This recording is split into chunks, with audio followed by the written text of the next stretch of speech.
An Elementary School Classroom in a Slum by Stephen Spender. Now, we all know that children are the pillars of the future world. It is the duty and responsibility of all nations to provide equal opportunities for all its younger citizens. But we must remind us when we refuse to provide basic amenities to children of a particular section of the society and a blatant denial of it, obviously it goes against the tenets of fundamental rights. It is definitely a voice of protest against this injustice, inequality, discrimination, and cruelty that we are going to learn in Stephen Spender's beautiful poem, In an Elementary School Classroom in a Slum. About the poem. The word elementary tells us about the basic foundation that is the first step in the field of education. The classroom in a school that deals with very small children, and this school that the poet is talking about is situated in the slum. And the word slum gives us the local or venue of the school. And slum, as we all know, is supposed to be extremely crowded or congested, with obvious sign of poverty, air deprivation, violence, and so on. This particular poem comes under the genre of social poetry that depicts social awareness or consciousness.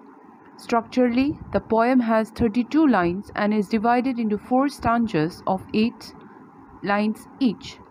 The poem is published in 1964 in Stephen Spender's Selected Poems.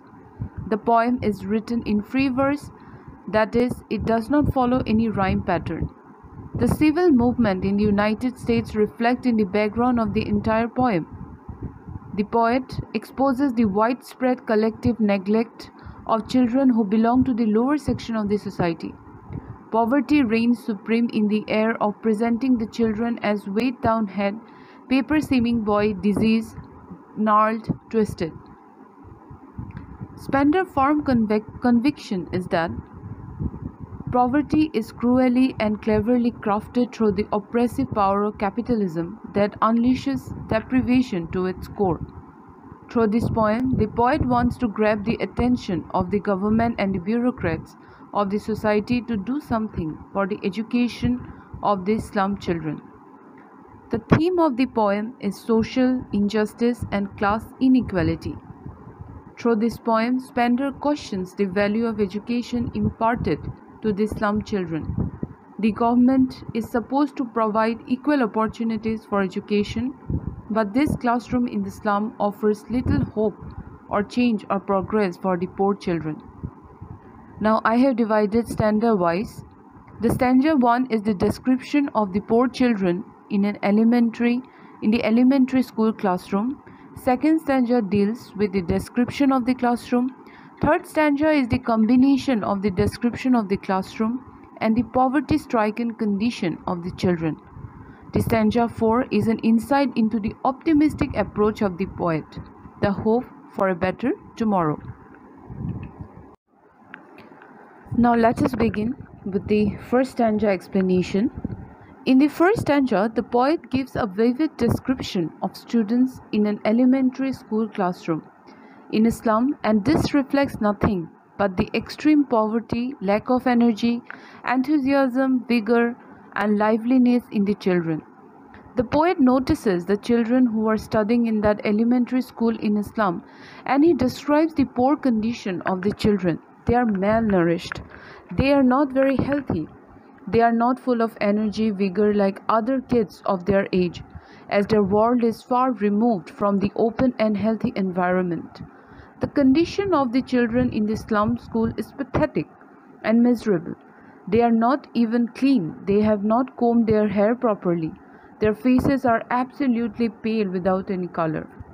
The first line, far, far from gusty waves, the children's faces like rootless weeds, the hair turned round their pallor.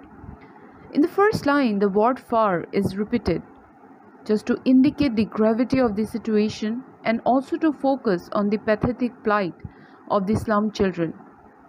The poet has started his poem with the repetition of the word far, and he says, far, far from gusty waves. By repeating the word far, he wants to stress on the fact that there is a wide gap or distance between the gusty waves and the lives of these poor slum children. The word gusty literally means wind blowing strongly. So gusty waves means strongly blowing wind over the sea, waves produced dashing against the seashore. It refers to an open sea and strong waves. By repeating the word far, the poet emphasizes how far these slum children are from large open space and beauty of nature. The world is far, far away from the open, healthy environment, from the lap of nature, from the enjoyment of nature. Symbolically, gusty waves are symbolic of energy, exuberance, and vibrance.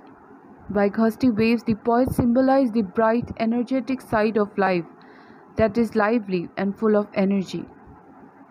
Here, poet is referring to the lively and energetic aspect of a child's life, which is lacking in the children studying in the elementary school in a slum. The other school children of their age who are energetic and full of life, but these children seems withered, exhausted, and lifeless as their world is far removed from the open and healthy environment. The children in slum are far, far away from the activity and joys of life. The faces of these children in the elementary school in a slum show clear sign of poverty and deprivation. Their faces look dull and lack of energy. Children coming from their impoverished dwellings in the slum are far removed from the energetic children of the elite world. The children in the elementary school classroom in a slum are unlike the children who are educated in the best school in different parts of the world. They are underprivileged and helpless. They are surrounded by filth, poverty, and apathy of people. The poor children of the slum are far away from the bright and hopeful life of rich world outside their slum. They are emaciated and malnourished. So in the very first line, Spender wants us to know that the expression of the faces of the children are far, far away from the energetic environment in which we live. And the phrase like ruthless weeds. The phrase is a simile that compares the children to the ruthless weeds. Weeds are unwanted, wild plants, and that we take out from a garden to provide space for the wanted plants. The children of the slums are also unwanted in a society, just as weeds are unwanted in a garden. Just as weeds grow on its own and are insecure, for which they are not cared for which they are plucked out from the garden. Slums generally grow on the fringes of the cities, and the children also grow on their own. And they are unwanted, neglected, nobody cared for them. The children are just like unwanted weeds, and the society view the children with such a perception. By ruthless, the poet is thereby suggesting that where the children have come from is very, very uncertain. That is, the parentage is not clear. Children who live in a slum are basically ruthless. They don't have any solid ground. They have come from different places looking for a better life, and they become partners in survival with their parents.